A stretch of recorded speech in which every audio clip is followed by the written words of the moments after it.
At 20 o'clock on the 27th of January 1940, we left Belgrade for a long journey. Our way lay to dear France, to the battlefield. In war no one chooses his own route, for war is not a tour. Together with me set off 45 young men who were eager to fight the Nazi occupiers. At 3 o'clock in the morning we arrived in Suprija and were pleasantly surprised. Despite the late hour, we were met by many Sikh settlers.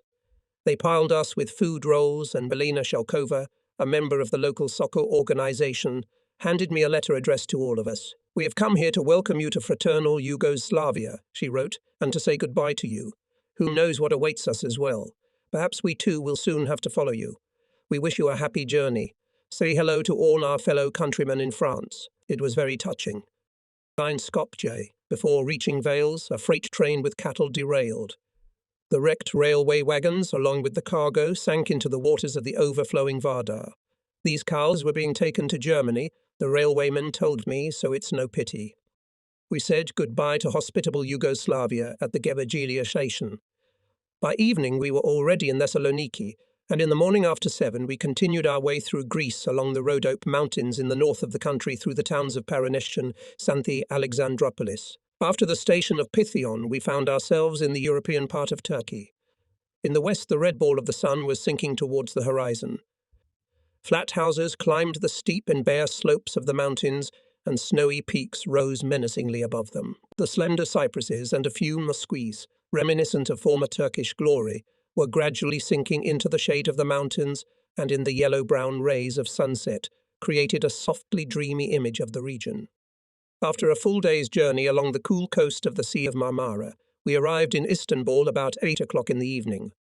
We had 2 days to see the former Byzantine splendor. On the morning of the 31st of January, we took a steamer from Istanbul across the Bosphorus to the Asiatic side of the city, to Haydar Pasha, and started on the long journey by rail to Beirut. The endless highland plain beyond Eskişehir was deserted.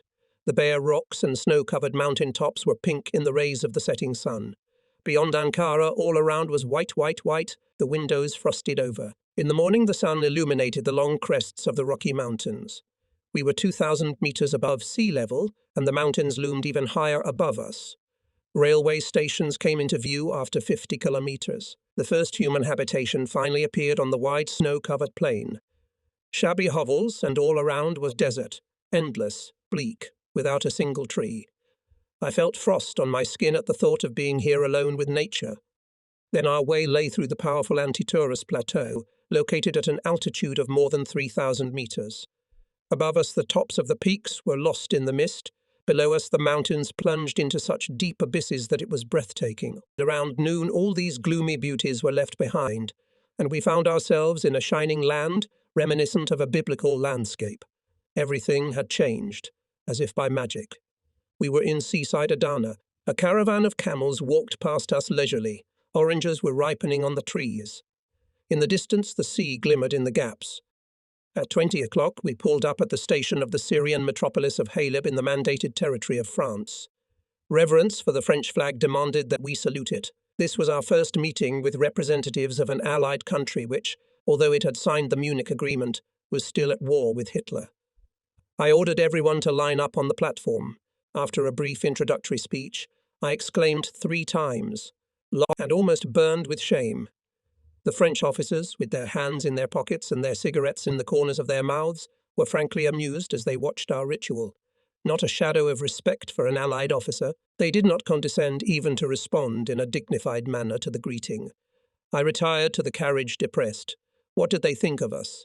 It was then that my doubts about France began to dawn on me. Gradually the veil quickly began to fall from my eyes. At midnight we left for Homs. From there a small train took us up the Orontes Valley towards the highest peaks. About 6 o'clock in the morning I awoke to find that we were travelling through a stony yellow-brown desert. On the slopes of the mountains were whitewashed huts. Around 8 in the morning at Baalbek we saw the ruins of the ancient colonnade of the Assyrian temple of Heliopolis, where, according to legend, was the cradle of mankind. The desert receded and the first fruit trees began to appear. In Riak, in the valley, we felt spring in our souls and bodies. Here the vines are bent low to the ground and snake through the vineyard. In carry water on their heads, in vessels resembling amphorae. The men wear long white shirts that fall down to their ankles. They tie their heads with a white shawl tied with two black cords. On the left, in a southern direction, stretched the Antillevan mountain massif, with the height at 2659 meters. On the right, we were accompanied by the even higher and equally deserted mountain range of Lebanon, with a white cap of eternal snows. From Idita Torak station, where the railway ends, we climbed with great difficulty up a jagged path to the mountainous border of Lebanon. From here we had a magnificent view of Beirut and the sea. We stood 2,000 meters above sea level. Snow lay all around us. The city was in bloom deep below, and the sea was blue in the distance. As we descended the steep western slopes of Lebanon, oranges and lemons were ripening in the valley, and we could touch them by reaching out from the carriage. In the city we were put up at the Paprika Kenshin. From here we had a marvellous view of the sea. On the 2nd of February 1940 our journey was over. On the 7th of February we were to sail for Marseilles. In the walk I observed a curious picture. In front of the guarded object I saw a sentry, comfortably sprawled on the lawn and laying aside his rifle with a rope instead of a belt. This French soldier was lying guarding the warehouse. The soldier's contemptuous attitude towards the Lebanese population was striking. I was anxious to see what I would see in the French metropolis. On the morning of the 7th of February we raised anchors. Champollion, the colossus of the French Mediterranean line, of 20,000 tons displacement, with 9 Czechoslovak officers and 81 soldiers of the 12th Transport for France on board, headed for the location of the Czechoslovak unit. On the 8th of February, this swell steamer took on a cargo of an incredible number of bales of cotton at Alexandria and moved westward the same day. On the 12th of February we entered Algiers for a short time, took on board wine, vegetable oil and some barrels, and in the evening set out into the open sea on course for Marseilles. As we sailed, the smoothness of the water was like a mirror. The water was as still as mercury. The voyage promised to be calm, but there was excitement among the sailors. They were feverishly preparing something, and I could not understand what was troubling them. On the night of the 13th, it became clear to me what they had been preparing for yesterday. I awoke to the wild leaps of the vessel. My stomach was rising to my throat, and something was pushing it down. The huge ship was cracking at all the seams, creaking, groaning, and wailing. We were caught in a good storm. The captain of the ship would say later that he had never seen such storms in 20 years. I was standing on the upper deck. The bow of the ship was rising menacingly, and did not seem to be stopping in its motion. The angle of the ship's bow with the horizontal had already reached 30 degrees. The nose of the ship, like a monstrous ghost, rose into the sky. Then the huge ship slowly straightened up, and metre by metre its stern began to rise out of the water, until it reached the same inclination as the bow a few seconds ago. When the ship, obeying the slow rhythm, straightened up again, a huge wave covered half the ship and rolled back to the bow. I climbed with efforty, and not without risk, up the steep steps to the captain's command bridge above the upper deck. At that moment a terrible wave came in. It flooded the whole deck and crashed noisily on the bridge. For a minute nothing could be seen. The glass shattered and streams of water rushed in. But the worst of all were the blows of the raging sea against the side of the ship, sharp, sudden.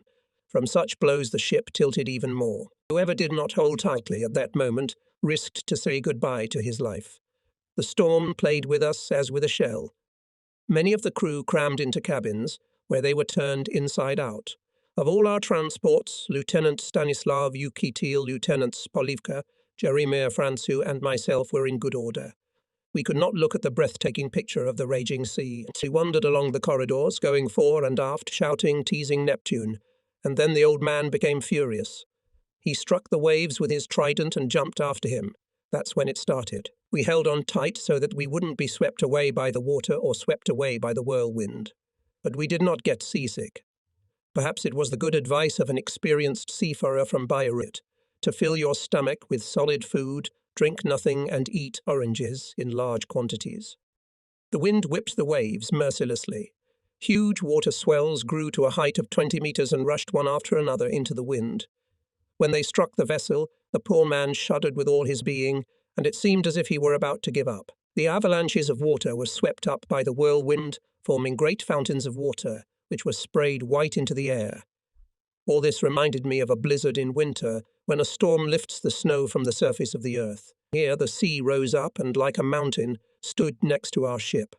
I looked and wondered, how was it possible? Then the heavy vessel was on a high mountain of water like a chapel on Mount Zip. The next moment we found ourselves again in a watery abyss, and the sea was terribly high above us, about to cover us with itself. How could it not swallow us up and crush us? And all this was accompanied by the howl and roar of the hurricane. But the storm had not yet reached its peak. The water was literally boiling, which made it more white than grey-green. A rainbow suddenly formed in the fine water dust, stayed above the water for a moment and disappeared together with the rays of the sun that looked out for a few seconds. Inside our chamberlain looked very ugly. Chairs and chairs were belatedly tied up in the saloon, and the saloon resembled a hall in an abandoned castle. Every minute, something would fall with a clatter. Walking on a ship in such a storm is something to be endured. So I'm walking down the corridor. Suddenly I feel something stop me. My raised foot hangs in the air, but I can't take a step. The next moment I'm flying forward, straight into the wall, as if I were being driven by an unknown force. Then it was as if someone grabbed me by the collar and said, "AP, I'm up on the next deck of the ship, and I can't understand how I got there." Suddenly my legs start to shake. I have to work hard to overcome the heavy pressure from above. I see Captain Zuev trying in vain to make his way round the cabin. He waits, holding onto a pole before he starts off, then aims at the next pole, says to himself, "Gop," and rushes towards it. At that moment there comes a mighty squall from the side, and I see the captain whiz past the saving pillar, waving his arms desperately and trying to keep his balance, and then prostrate himself against the opposite wall. After lunch, which was attended by very few people, we went to the smoking saloon. I saluted the captain of the ship, but at that moment a sudden jerk of the ship threw me into a chair, and so unluckily that I showed the captain my arse. Everyone was amused. Even the captain's favourite, the Dachshund, grinned resentfully. She comfortably settled down on the sofa, and at sharp transverse inclinations of the ship, she moved to the other end of the sofa, and then waited for the return movement of the ship to go back on the inclined plane of the sofa. It was obvious from her expression that she was enjoying it. Apparently this was a special sea Dachshund. We should have arrived in Marseilles in the evening, but the ship's speed has been halved due to the storm. We would arrive in Marseilles late. On the approach to Marseilles, I asked the captain if anyone had been saved in such a storm by the wreck. After some thought, he said they could not have launched a lifeboat, and who would have tried to, and he didn't finish. On 14 February 1940, at 7:30 we entered the port. We set foot on the land of the coveted France. What France? Marseilles, city of flowers, fragrances and beautiful women. We had only a few hours of time. For customs inspection of the transport we were taken from the port into the city to the fortress of Fort Saint-Jean, the famous residence of the Foreign Legion. As I climbed the steep stone steps in the mighty fortress wall, I felt as if we were condemned and would not get out of here alive. Legionary non-commissioned officers were training new recruits in the courtyard of the fortress to avoid the spectacle of the colonial education of the legionaries. I went to the mess hall where the sergeants wanted at all costs to get me drunk on pernafis, a disgusting aniseed aperitif, which besides intoxication caused other worse effects. When I refused, they snorted contemptuously. We had one bloke, also a Czechoslovak officer. What a bloke! We pulled him out from under the table, said the sergeants with approval. In the evening we travelled through Ars and Montpellier to Agde. On the way, a French colonel and his wife got into my compartment. From the first moment I realised that we were undesirable to them. Hint into their behaviour and from the colonel's conversation with the conductor. We ate sardines and were not dressed comme il faut. But there was nothing to do. We had tickets to first class. And what did they carry with them?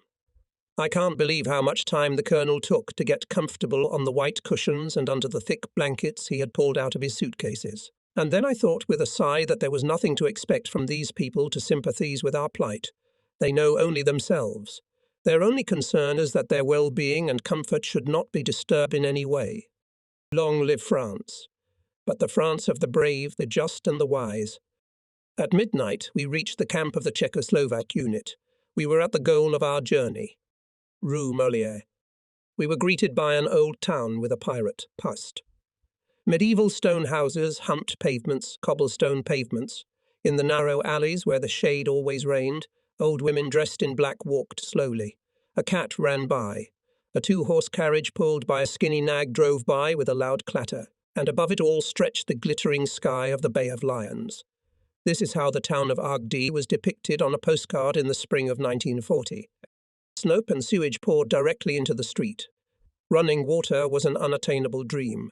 For the sake of hygiene, tin cans were used to dispose of the sewage, which in the morning the local service took the contents out of town. In the 16th century, the town still lay on the sea, but the waters of the River Ero ensured sediments from the Cevennes mountain range flowed further and further out to sea. Now Agde is located 10 kilometers from the coast. The people here have been used to the inconvenience for centuries and have not resisted the old ways. Agde would not be Agde if it became different, more modern.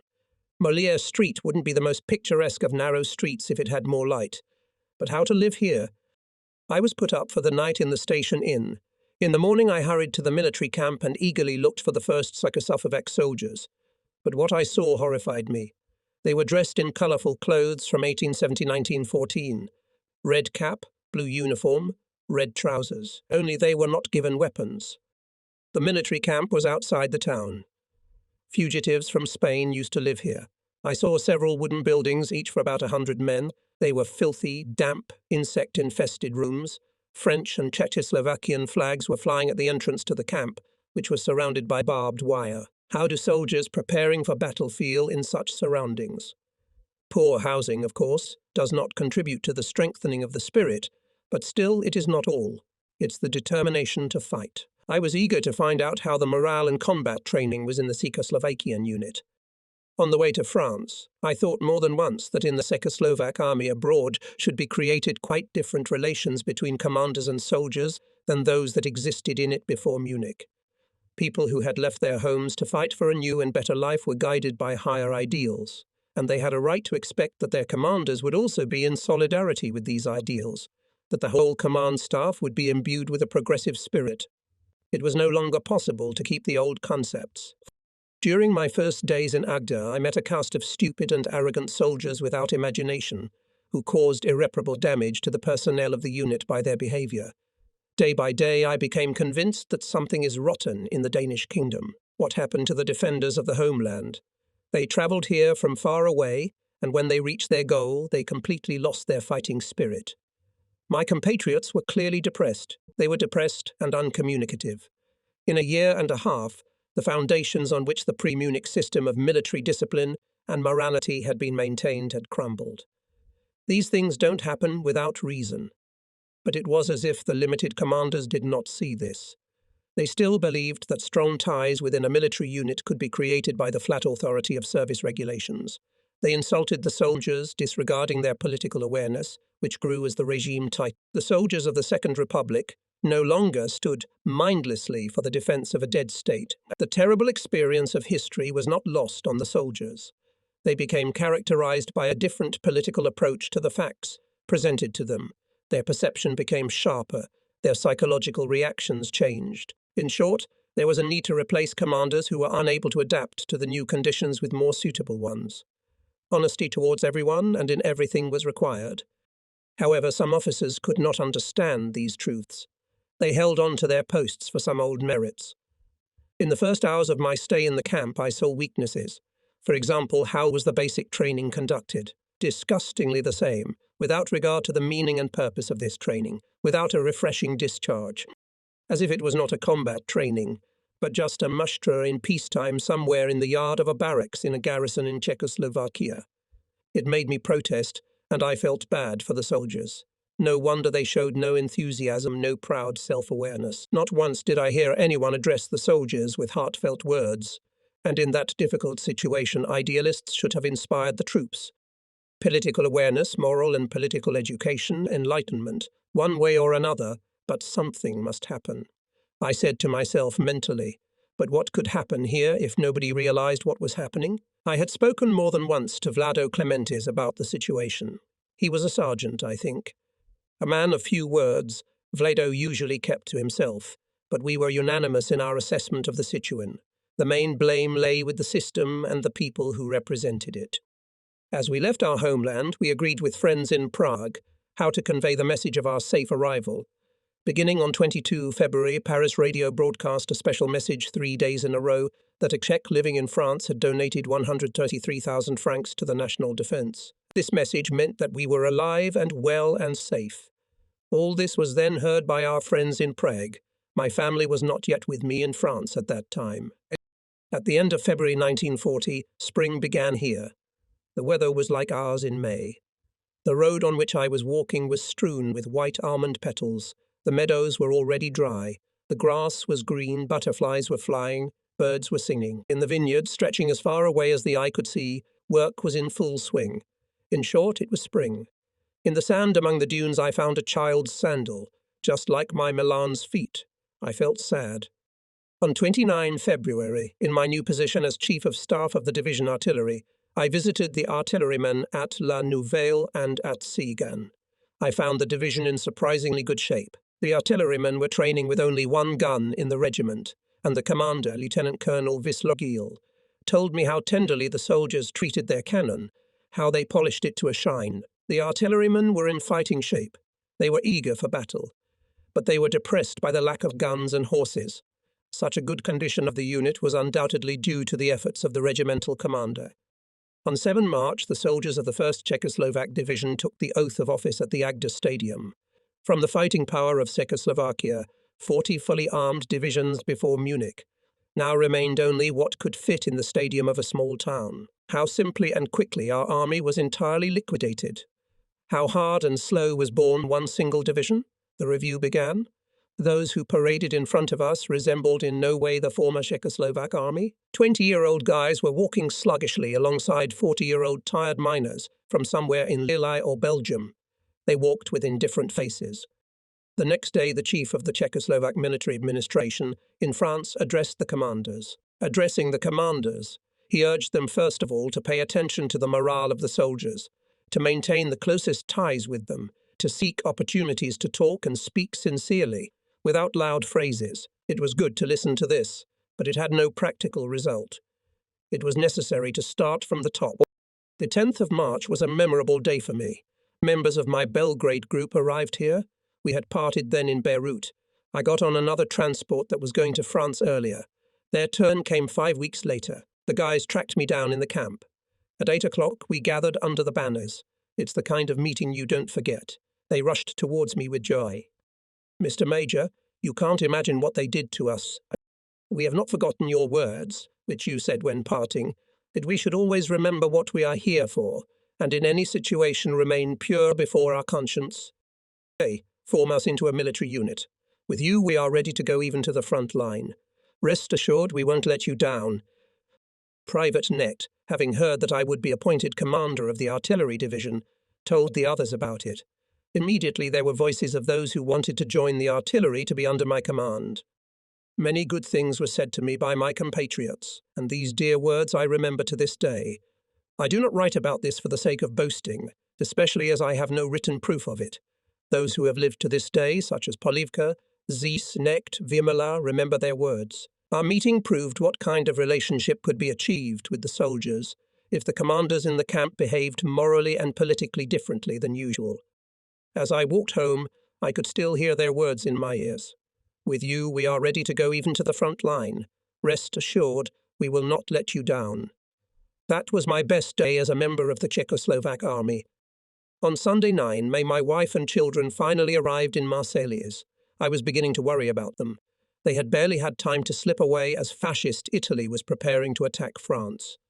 The weather was glorious, the kind of weather only possible on the Côte d'Azur. The next day I took my family to Béziers. When we entered my flat, it was midnight. At midnight, old time ends and new time begins. Everything was different in my life. Rue Molière was transformed too, as if my mood had been transmitted to it. Sparkling with colourful colours, Rue Molière was full of spring charm. The city above the Seine, March came with sunshine and flowers. It was evident from the plane trees, too, that spring had arrived. The warm weather brought out the new spring clothes and the main street became a flower bed. What had seemed to me in the Protectorate an unrealizable dream had suddenly come true.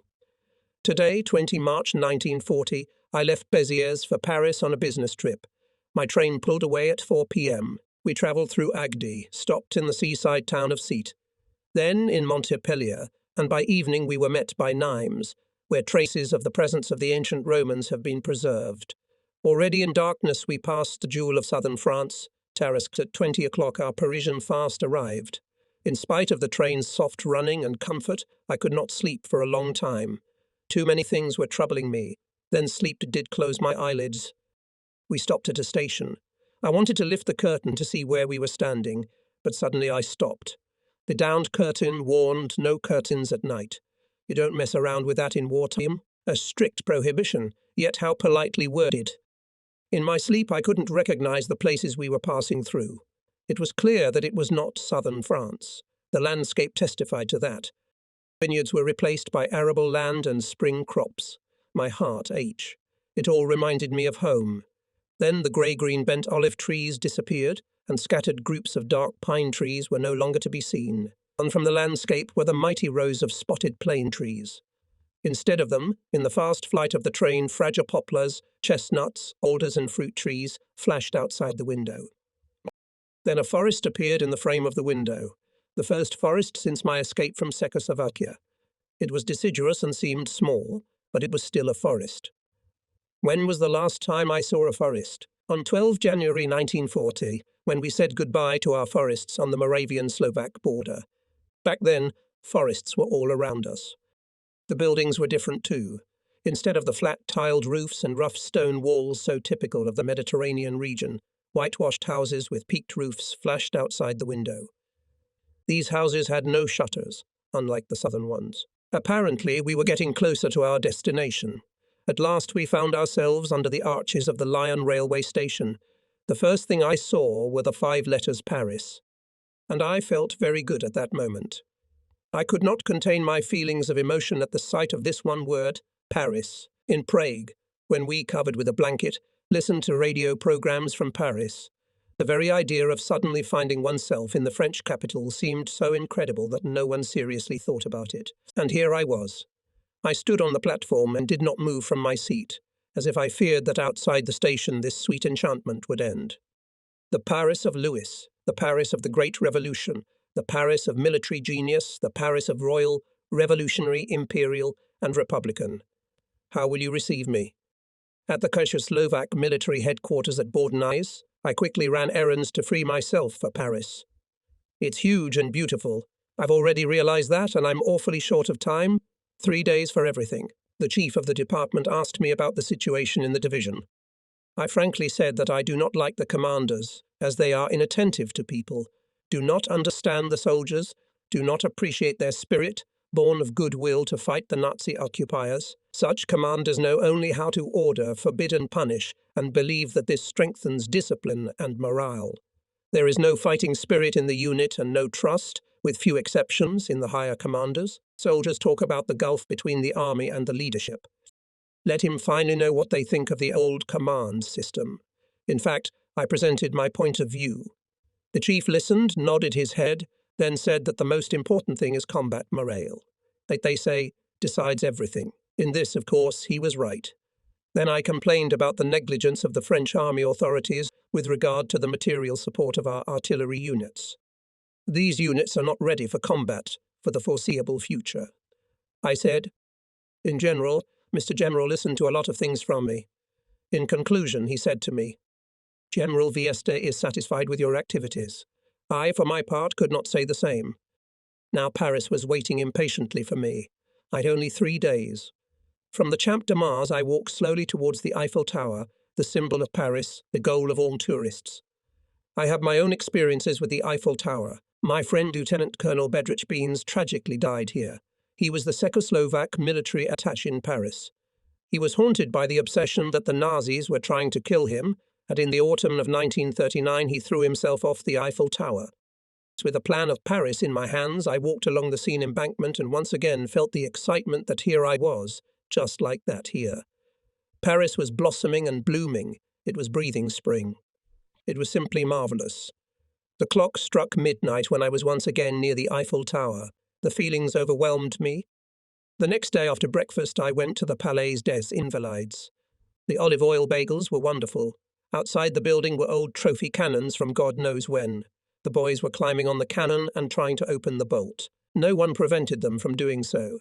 Faded shreds of tattered standards, the victorious spoils of Napoleon's campaigns, hung in the hall, and the commander himself lay here in Napoleon's chapel, with a simple inscription of Lamartine on the tombstone.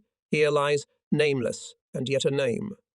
The East Hall is packed with evidence of the faded military glory of the empire. Between 1914 and 1918, France was at the pinnacle of power and moral prestige.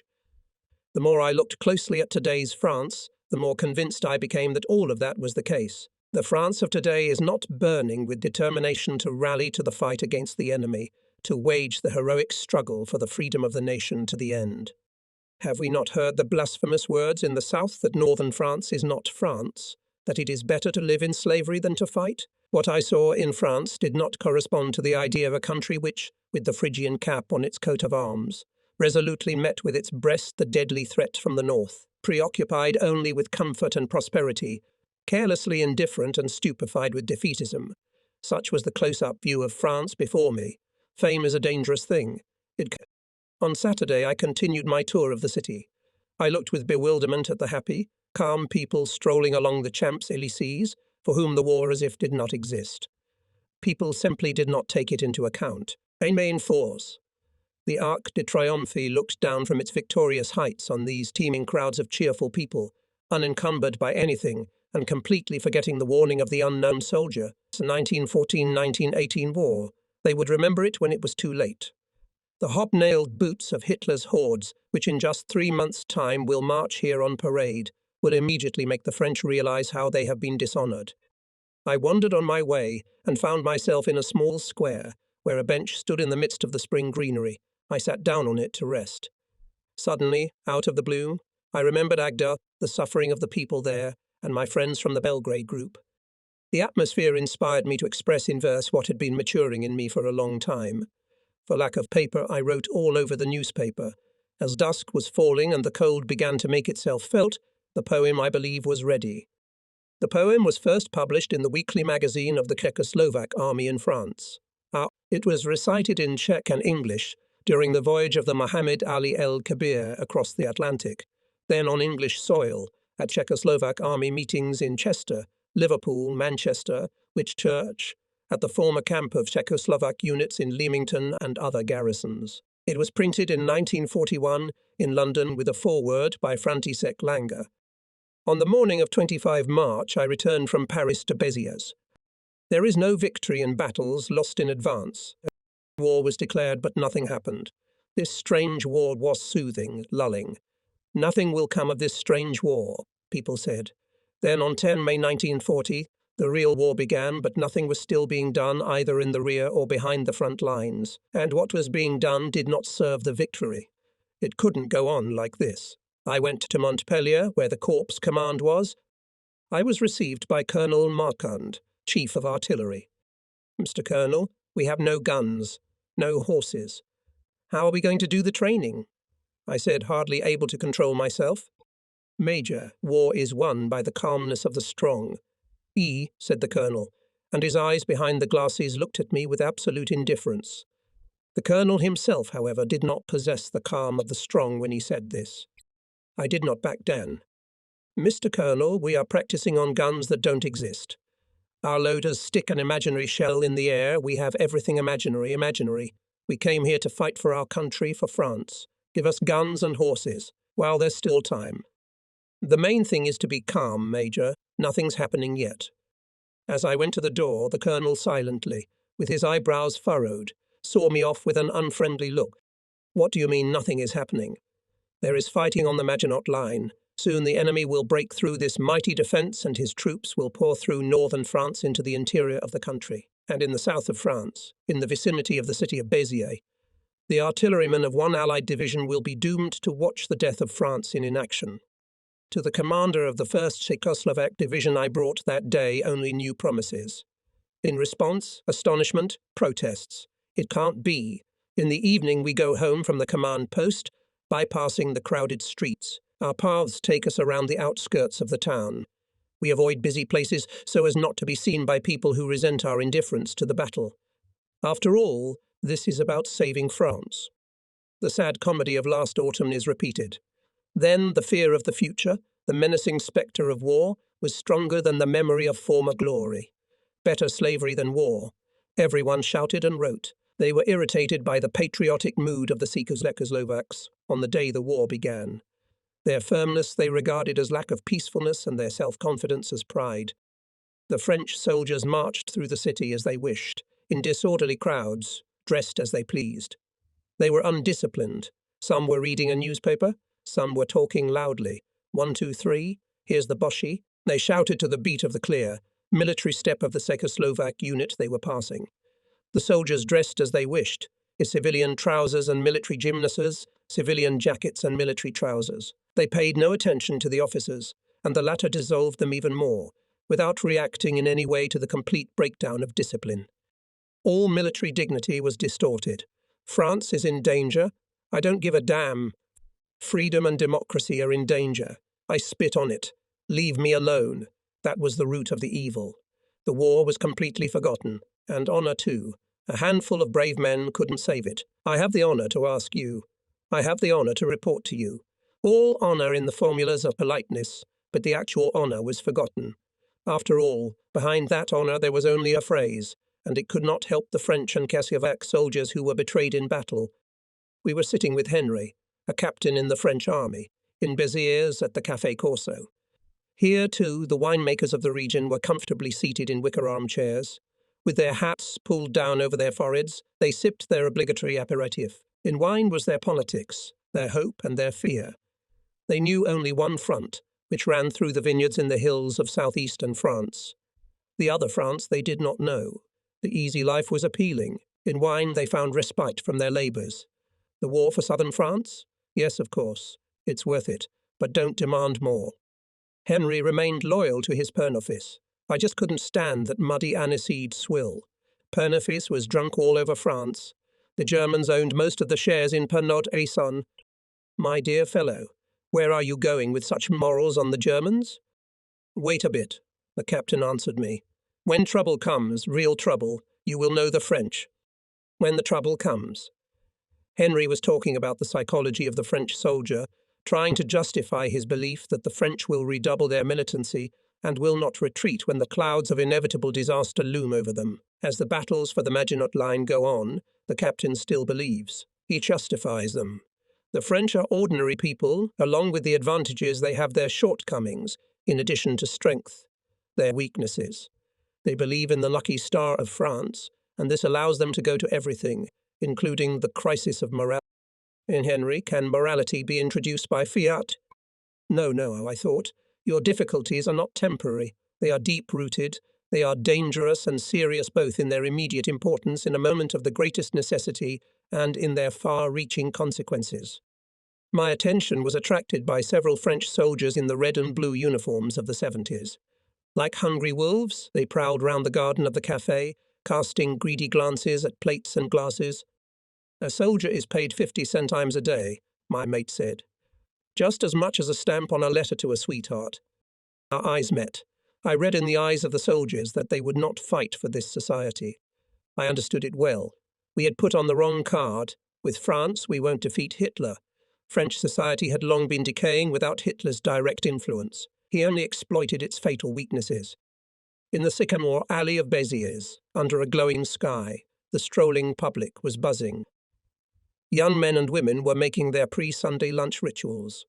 Near a large banner on which was written the data on the situation at the front in the Battle of France, there was a turn. Couple after couple turned their backs on the reports of the situation at the front and defiled upwards again, towards the church. I didn't give a damn about that. In the north they were losing the Second Battle of the Marne, but for these young people, northern France was not France. A faint whiff of wind carried to us the subtle scent of perfume. Then Paris fell.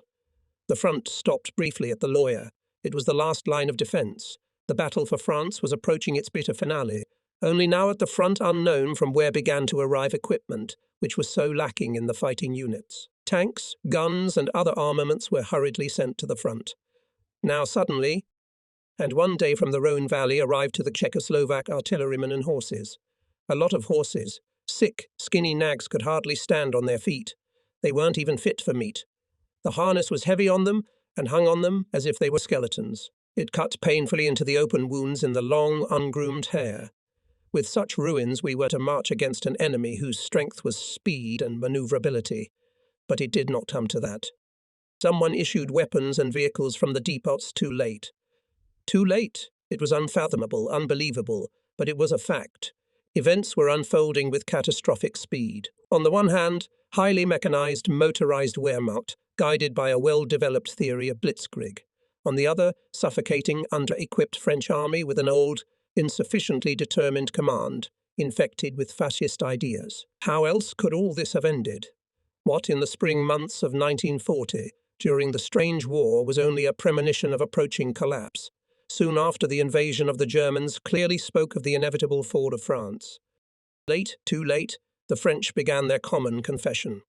We must learn obedience, discipline, and order, and do away with our evil genius, which is the suppression of truth and the perversion of facts, wrote the nationally inspired press. The Republic was murdered by cunning and swindlers who broke the laws, who rejected the rules of fair play, and who flattered themselves with the hope that they would be able to evade military conscription, parenthood, and the payment of taxes, in short, any and all obligations. At the thought of our fallen, we must do away with our present way of life, wrote a prominent French figure at the time. We must do away with our gourmet inclinations, our sterile selfishness, our inability to calculate, our existence without lofty ideals. What we were most deficient in was patriotism. We buried this central virtue in politics. We failed to realize that patriotism should be the basic trait of every Frenchman. Such was their belated confession. There is no victory in battles lost beforehand. The image of France in the 20s had long since been eroded by the decay of French society, which continued into the 30s. In spite of this, nothing was done in Czechoslovakia to set off the red alarm bells in full force. What image of France of those years did reporters, diplomats, writers, military men and tourists try to instill in us by glorifying its brilliant image on the basis of superficial observations alone? This image instilled in a generation a belief in the strength and inviolability of France's commitment to its Central European allies, and it cost us Munich and all that followed in Czechoslovakia and throughout the world. And after all those observers and experts on France were obliged to warn us. This discovery was not so difficult to make. The signing of the Pact of July 1933 signalled in the best possible way that this ally of ours was preparing to cede its position in Central and Eastern Europe to the fascist powers, Germany and Italy. Yet military men, reporters, diplomats and writers were silent. They sought victory in half-hearted battles, and collapse awaited them. The final hours. New 1940 was winding down. Hitler's officers strolled the Champs-Élysées and German panzer divisions were tearing towards the Loire after the fall of Paris. It was not as if the French army had proved capable of resisting the German advance on this last defensive line, since it had been unable to hold the much more advantageous line of defence on the Marne and Seine. The way to the south of France was open. Viceroy's heavy trials are almost always preceded by weeks or even months of unclouded happiness in the life of a single person or a whole family. Or perhaps it only seems so afterwards, when people remember the days before the calamity. In those hard days that followed the days of happiness, I was in Béziers preparing for the worst. I burned with determination not to leave my family to be tortured by Hitler's executioners. The street was ringing with the merry clatter of children. Among their voices I could distinguish the voices of my sons. French children running through the streets were shouting loudly, "Save France," the same as they had heard from their fathers. I lay in my room and listened. Happy children, is it possible that I could have done this? No one can make sense of one's own soul. Can a man be reborn in one night? It was hard for me. I called out what awaited me. Deep down, I didn't believe it myself, or rather, I didn't want to believe it. But what use is it for a man to resist if he is driven somewhere by terrible forces? I had a hard road ahead of me, a very, very hard road. The situation demanded that I prepare for it. I had to prepare well, so as not to hesitate, not to give in, not to give up my position. Death is a phenomenon, an accident. The main thing is to live life honourably until the last minute.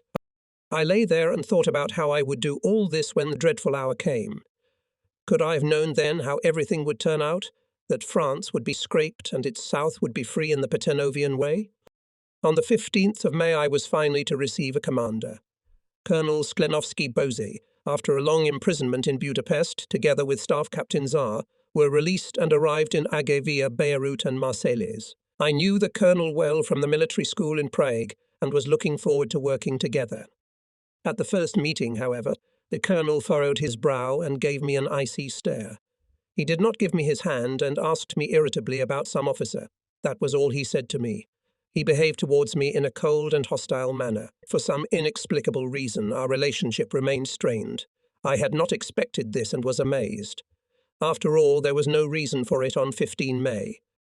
Then one fine day, the colonel, accompanied by a staff captain, left to check the combat readiness of the artillery units of the division without inviting me with him, although I was the chief of staff. Such a course of action was abnormal.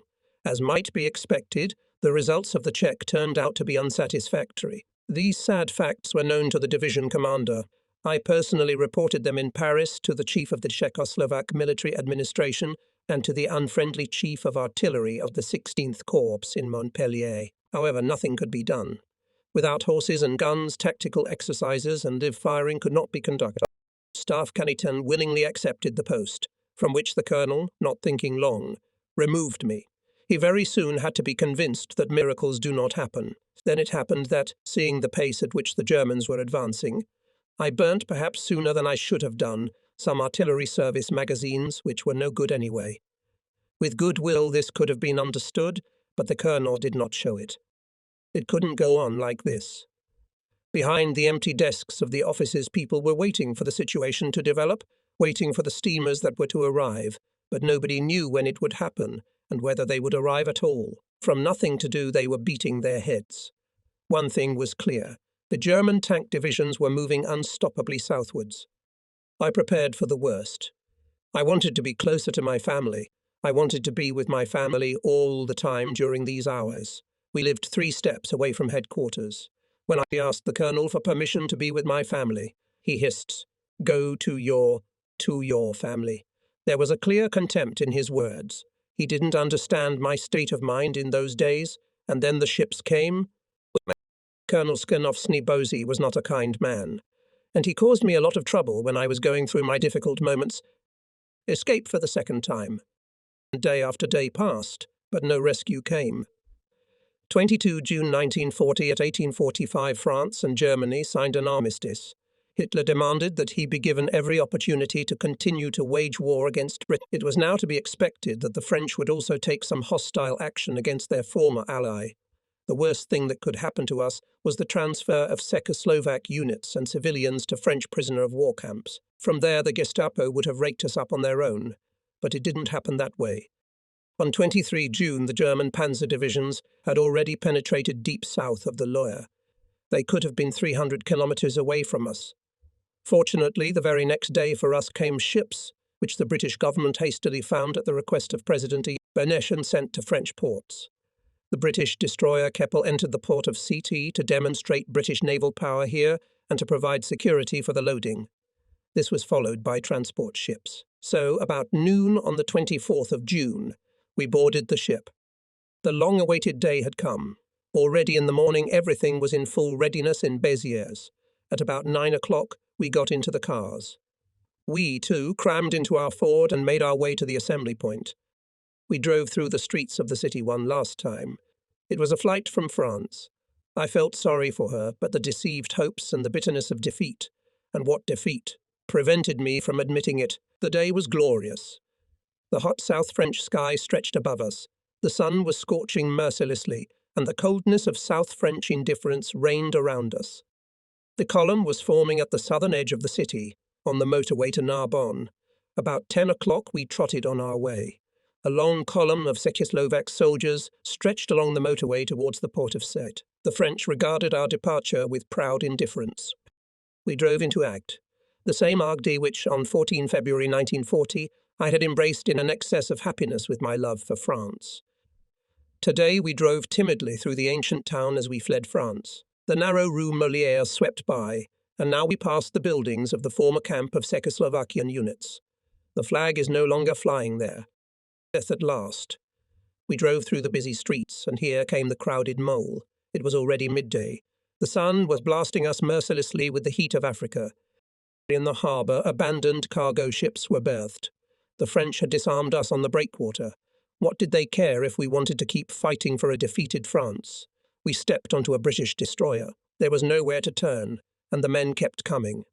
They were sitting on shells, on depth mines, on torpedo tubes. British sailors were arranging women and children, carrying away suitcases, serving light snacks, feeding dogs. They were omnipresent, silent, polite. Nearby, another ship was loading our luggage. 500 meters away from us stood another destroyer, a French one. The sailors were sitting on the deck with their legs overboard. They were dangling their feet over the water and laughing at our misfortune, at the tragedy of France. And they were watching what was happening on the Keppel. I approached the torpedo tubes of the British destroyer and was surprised to find that they were aimed at the French destroyer. We drew away from the breakwater, and by a dexterous manoeuvre steamed out into the open sea, where a huge steamer stood at anchor. A faint smoke was rising from its chimney to the sky. Mohammed Ali El-Kabir, with an English crew and an Egyptian flag on the mast, was waiting for us in the international waters in front of the harbour. Due to a strong wave, the manoeuvre of the Keppel from one side failed. We went round the Mohammed and moored to the Pem on the other side, this time successfully.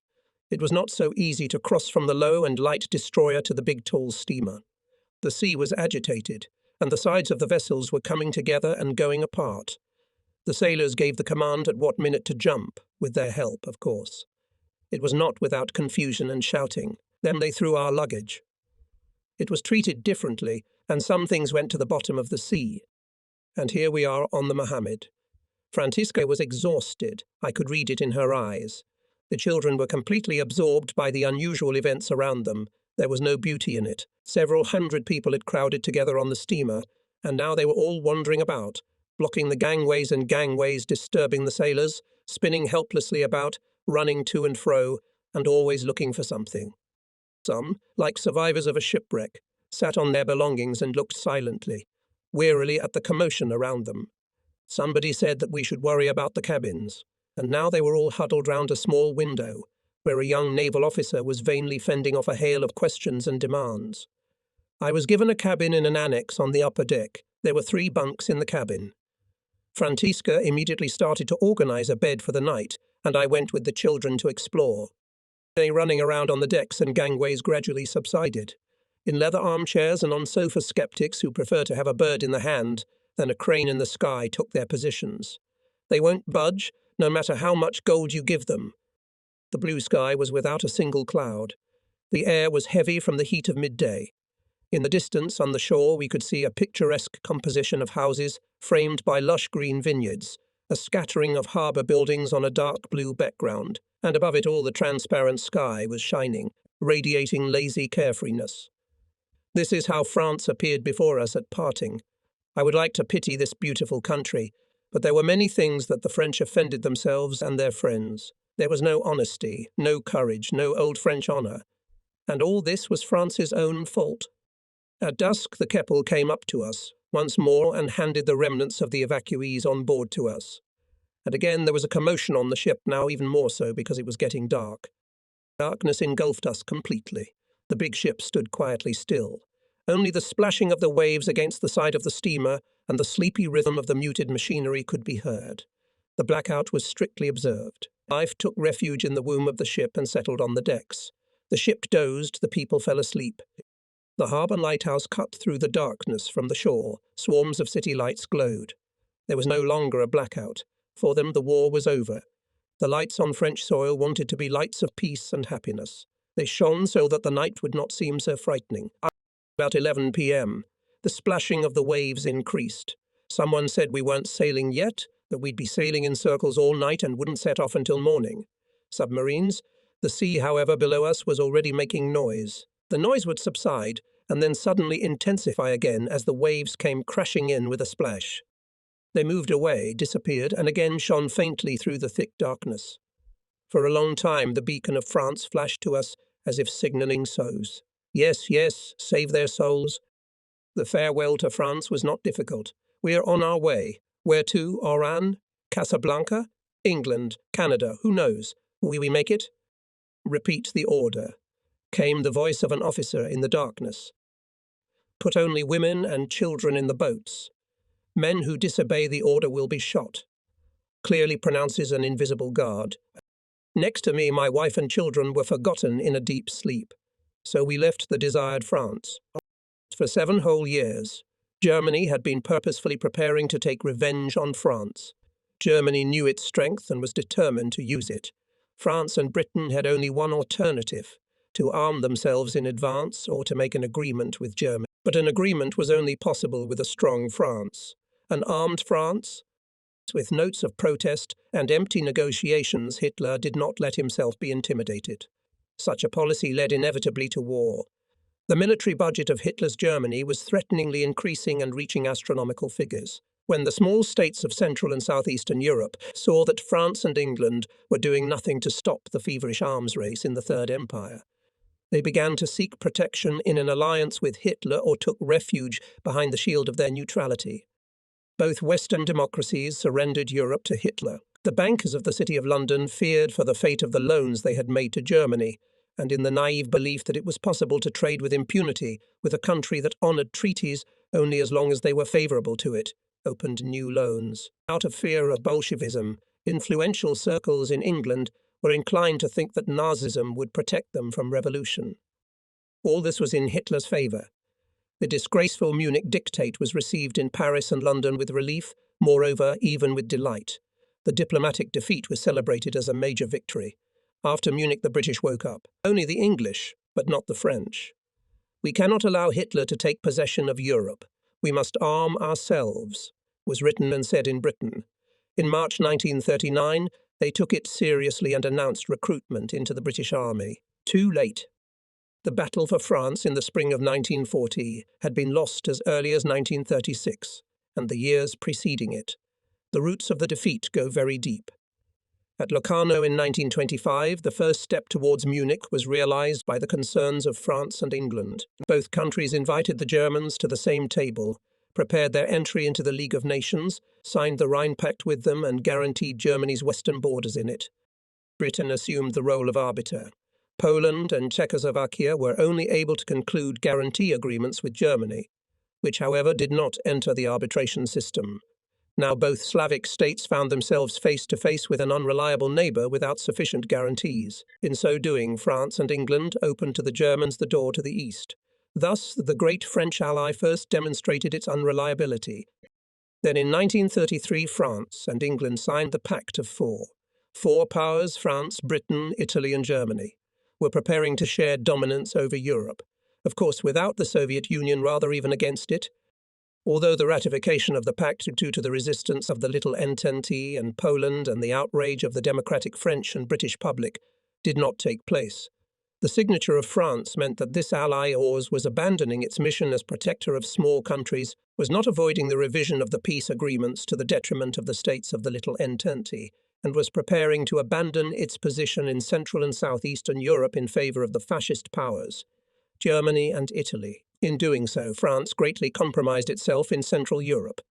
On 30 January 1933, Hitler came to power.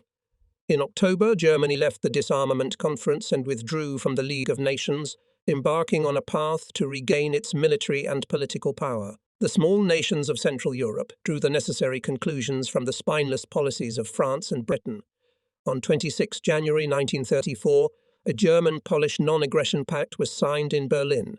France lost its first ally, the first but not the last. Others followed. Germany was arming itself. There was still time to intervene, to put force against the threat of force. But the policy of appeasement of fascist dictators continued. Soviet diplomats from the rostrum of the League of Nations warned the West in vain against what was being prepared. Paris and London knew about it, but did not lift a finger. On 16 March 1935, the first bombshell exploded. Hitler declared universal conscription and began building the Wehrmacht at a rapid pace. In May, Marshal Tukhachevsky assessed the strength of the Germans with deep anxiety. France began to look for allies, but where to get them? Only in the east. However, the mere mention of this provoked sharp opposition from the right-wing parties. Only a French-Soviet treaty could improve the situation by giving an edge to the Allies. On 11 May, Pierre Laval signed the treaty. But what kind of treaty was it if it was signed only to give the foreign minister an advantage in the negotiations in Berlin? And Laval, before leaving for Moscow, asked the German ambassador to inform his government that he was prepared to break this treaty if it became necessary to conclude a more important agreement between France and Germany. And indeed, after the French Parliament had voted in favour of the French-Soviet treaty and it had been ratified, nothing was done to see that the pact was carried out. France regarded it as a piece of paper from the beginning. Hit in 1936, the second bomb exploded. Hitler's troops entered the demilitarized Rhineland. Now France had to take action if it wanted to protect its vital interests. However, when the question of French occupation of the Rhineland came up, Defense Minister Morin cautiously replied, "No. If you declare mobilization, you will damage the morale of the army because you know very well that you will do nothing." The Supreme Commander-in-Chief, General Gamelin, remarked on this occasion, "The army can start military operations in 6 days." That was not true. The signatory countries of the Locarno agreements were still conferring about German violations of the treaty, and France, authorized to take immediately agreed military measures, was more and more inclined to a policy of waiting and negotiating. Before the replies of the participating countries reached Paris, the drama of March was over. Of all the moral weaknesses in the period between the two wars, the most serious and the most inexcusable was that France found herself unable to defend her vital interests and failed to block the remilitarization of the Rhineland. She allowed herself to be pushed into the background, which subsequently led to a deep decline in her prestige and power. Better to endure the humiliation of France by Germany than to undertake a military action involving risk. Such words could be heard in the salons of Paris and on the sidelines of Parliament. Accusation after accusation was hurled at the representatives of France for betraying her own interests and neglecting the obligations she had solemnly undertaken to protect the small peoples of Central and Southeastern Europe. It cost her dearly for not even defending herself. Belgium, harbouring a deep distrust of France, withdrew from her old ally, denounced the agreement with France and Britain, and declared a policy of neutrality. By allowing Hitler to occupy the Rhineland, France gave him the opportunity to build the Siegfried Line and wedge himself between Czechoslovakia and France. Now many began to seek closer ties with Germany and away from France, and only Czechoslovakia remained France's loyal ally in Europe. For this loyalty it had to pay dearly.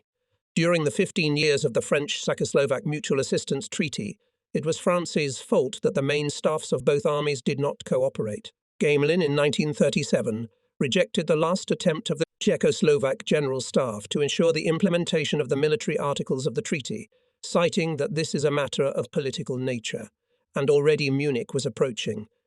After Munich, the system of alliance in Central Europe, on which France relied in its defence, was swept away. France lost the war first on the diplomatic and moral front, and then on the battlefield. The military consequences of the defeat were particularly severe for the French. A reckoning awaited France. The occupation of Paris by Hitler's hordes was only the first sip from the cup of bitterness, which was to be drunk by France and all those who together with her were guilty of the catastrophe. The military reasons for the defeat, which led to such a rapid defeat, historians see in the wrong strategy, indecisive command, morale of the army and material unpreparedness of the French army for war with the Germans. However, the most fatal cause was the erroneous strategy of the High Command led by General Gamelin. In contrast to Foch, the Commander-in-Chief was in favour of a defensive strategy, which did not solve anything and could not solve. The general's hesitation to take the offensive path against the German defences in the West at a time, when the German command was entirely occupied with the war with Poland and left against France, only a weak barrier on the unfinished Siegfried Line, amounted to a new betrayal of France towards Poland. It was the most opportune moment to launch a general offensive. To delay became a criminal act. "I will not start the war by a second Verdun," declared the general, and this statement was in complete contradiction to the strategic position of France and Germany. The general missed this chance and lost the war. He lost it also because he misunderstood the French defence strategy. He allowed himself to be taken by surprise.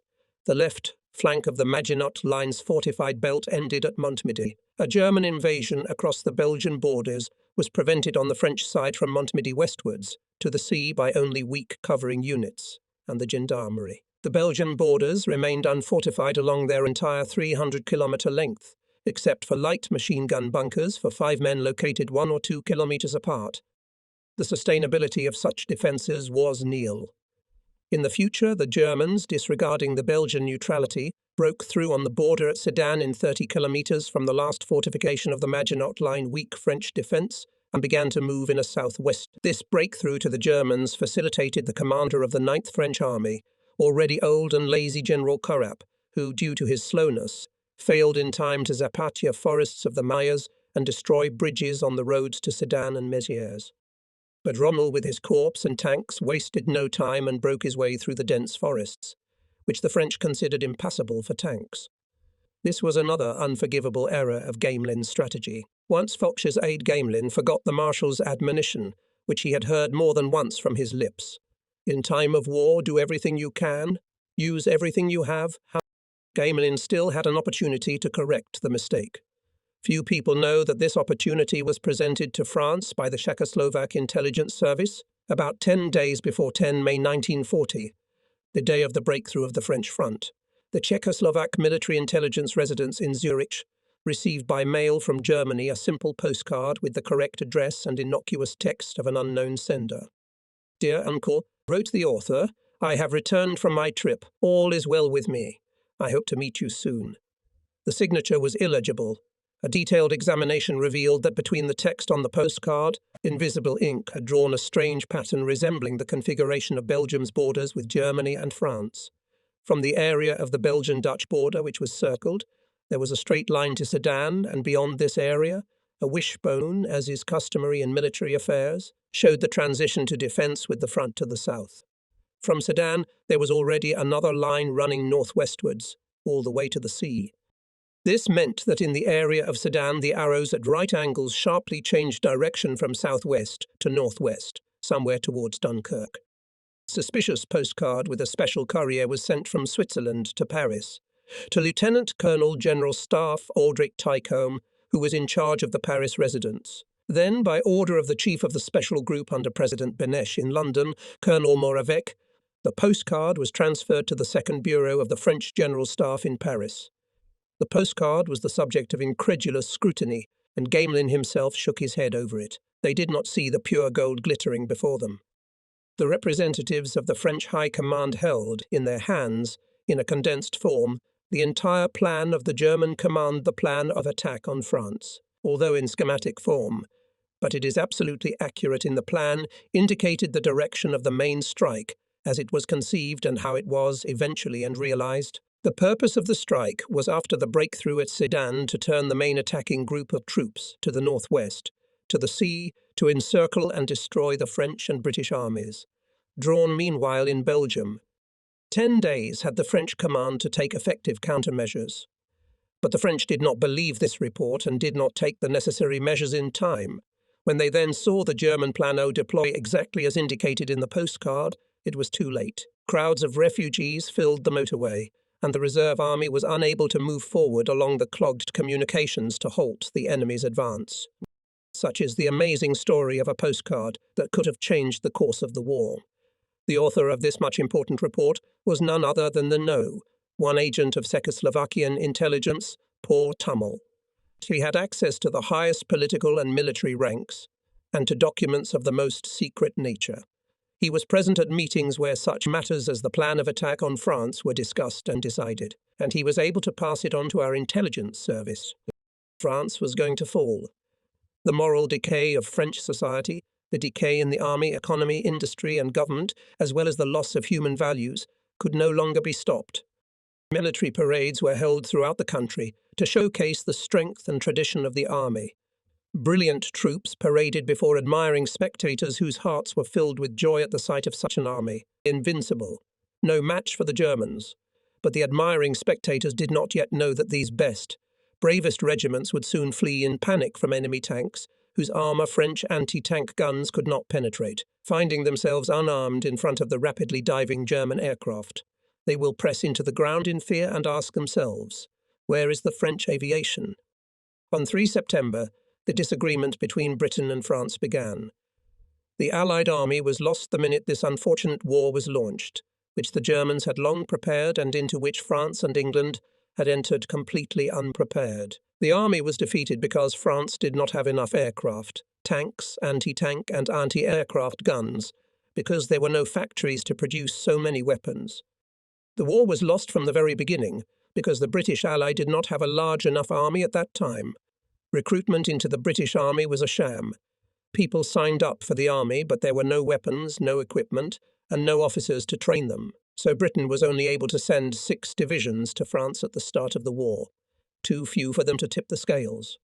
Pilots died heroically in the air battles for France, but that was all they could do. Planes were desperately short and obsolete. The Germans had an edge in both quantity and quality. In the heat of ideological debate, both allies forgot that the enemy is anti-party. Weak government and lush, blossoming bureaucracy contributed to the mass deaths of pilots to the greater glory of France. In 1936, when Hitler occupied the demilitarized Rhineland and finally decided to attack France, the monthly production of aircraft at all French enterprises was virtually zero. In 1937, the year before Munich, the production of combat aircraft increased compared to 1936 by an incredible amount in years. 38 machines, while the Germans produced more than 1,000 of them every month. I don't give a damn. War broke out, but French and British soldiers had no enemy. There was no war as such. Allied soldiers spent the long winter months in wet shelters amidst liquid mud, without light, and inactivity ate up their energy and killed their morale. Why would soldiers sit here in the cold idle if there was no war anyway? Then the soldiers were given something to do. They were given entertainment establishments to make them forget their troubles in the trenches. They fattened them up so they got fat. And in general, they were taken care of in every possible way.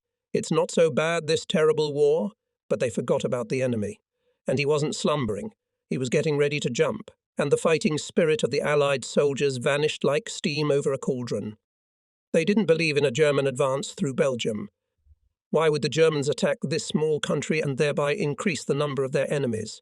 Why would they attack a well-armed and trained Belgian army? However, if we proceed from the assumption that Belgium is untouchable for Hitler, then there are only 2 possible battlefields in Europe, Holland and Romania, and because of them, the war will not break out. Long live peace, war averted. That was the judgment of strategists on both sides of the Channel, and the tragedy began to unfold. What a certainty of victory! When Minister Bonnet, troubled about Poland, asked 2 generals, heads of departments in the Ministry of Defence, how France was prepared for war because he, Bonnet, had to know for sure whether to pursue a policy of containment with the Germans in order to buy time to arm France and save Poland, the 2 generals independently of each other replied that France was fully prepared. Well then, let's get on with it. But here too, on the diplomatic front, France was defeated. How could these respectable representatives of the Ministry of Defence so assess the pathetic state of France's military preparations? How? The reason must be sought in the fact that they had lost their sense of responsibility, so anything was possible. Offensive weapons in 1940 became 10 times more powerful and defences 10 times weaker. And then came salvation. General Chauvinot, a teacher at a military school in Paris, came up with a reliable means of destroying the enemy. It is enough only to quickly build small concrete machine gun cells, and the invasion is over. Before the enemy captures one fortified line, it is possible to build the next one. The enemy will run into more and more new lines until he exhausts his forces, suffering losses. Then he will be driven back by the counterattacks of the defenders. But Mr. General forgot one little thing for Mackay. The enemy may have his own methods of quickly overcoming fortifications, and he may be so bold that after suppressing a number of machine gun nests, having broken through the defences, he will develop an attack on the flanks to the rear of the defensive positions. How easily French doctrines were bred. In reality it was so. The Germans never attacked the defensive line directly, but always sought to bypass it and take it in pincers. Only without bloody casualties. Proclaimed Gamelin. France will not tolerate a second mass bloodletting, as was the case in 1914-1918. We'll replace slaughter with a war of science. A scientific war, strictly scientific. Because of this science, the French army went down to defeat. The General Staff had carefully prepared for the Siegfried Line offensive in the spirit of strategy. Everything was calculated down to the last detail, counted the heavy and super-heavy guns that will be required in the capture of German fortifications ordered them in large numbers abroad, but forgot about anti-tank and anti-aircraft guns, most of all needed to fight in the conditions of modern warfare. All this cost the French armed forces many lives and led to a crisis of confidence in the leadership. While the Germans were armed with first-class assault rifles and light machine guns, the French army fought with rifles. Even pistols for personal defense against paratroopers were not available. Pistols were ordered from Italy. The political and military leaders looked at the War of 1939–1940 as they'd looked at the War of 1914. Production and financial plans were made 4 or 5 years ahead. Plants were built which would not begin to carry out the war programs until 1941 or 1942, although production could be started immediately at existing plants, instead of urgently freeing up production capacity for other important war assignments by ordering machinery and weapons from the United States. This capacity was overloaded, and the peaceful pace of labor on the eve of war made matters worse. Bureaucracy was rampant. Skilled workers and engineers needed to produce aircraft. Artillery and tanks were ripped from their jobs because of mobilization. As a result, Renault's factories, which in peacetime had employed 30,000 people who could have played a crucial role in the production of tanks and armored personnel carriers, were left with an incomplete 8,000 after mobilization. Weeks and months passed before the workers and technicians returned to their machines and drawing boards. And then the Great Flood began. Refugees by the millions panicked to leave the threatened places and blocked all the roads in front of the retreating army, so that any advance of military units became impossible. But it was enough to organize a few special units and allocate fighter planes, with a special task to guard the roads. And the worst could have been avoided. A disguised fifth column was also working. Only courage and courageous response to the superior enemy forces had the prospect of success. 5,000 tanks and 10,000 aircraft, not produced in time, ruined France. It is difficult to fight against machines. Better the ordinary armament of the army during the war than the perfect and modern afterwards. But even the ordinary armament was not enough. In a moment when fear and suffering drowned out love of country, French democracy revolted against itself and proved incapable of winning a military victory. The 8 months of calm that Hitler gave the Allies were poorly utilized. In the end, time was short everywhere. The motto, calm, as a spell of initiative and activity, also played a part in the defeat. Calm down was heard all the time. Whether the word was spoken aloud or in the mind, it was everywhere. Everything took time. That's what time was all about. André Marour was right. It was so